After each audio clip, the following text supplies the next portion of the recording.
The United Nations designates June 5th as World Environment Day. This year, African nations are focusing on food security. It's been a severe challenge across the continent despite its vast natural resources. But in some countries like Ethiopia, that's beginning to change. CCTV's Girum Chala explains why.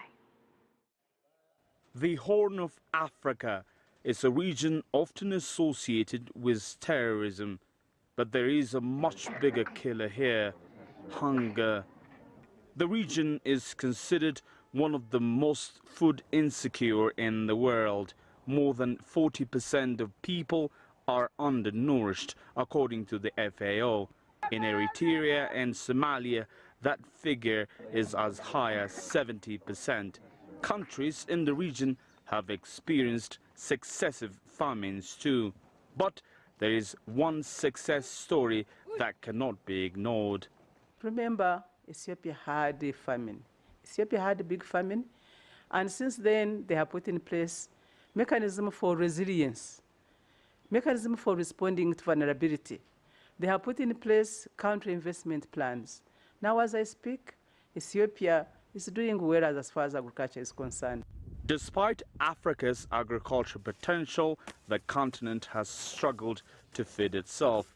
But policymakers and international organizations want to change that. Food insecurity is a very noble objective, but what we want is more than food security.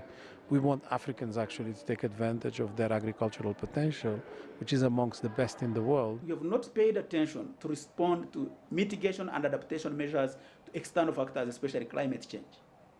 Now, we are beginning to look at options of how do you build resilience efforts, but also harness other opportunities like abundant water resources, increase irrigation in all these arid and semi-arid areas to be able to change the pattern of food production and productivity.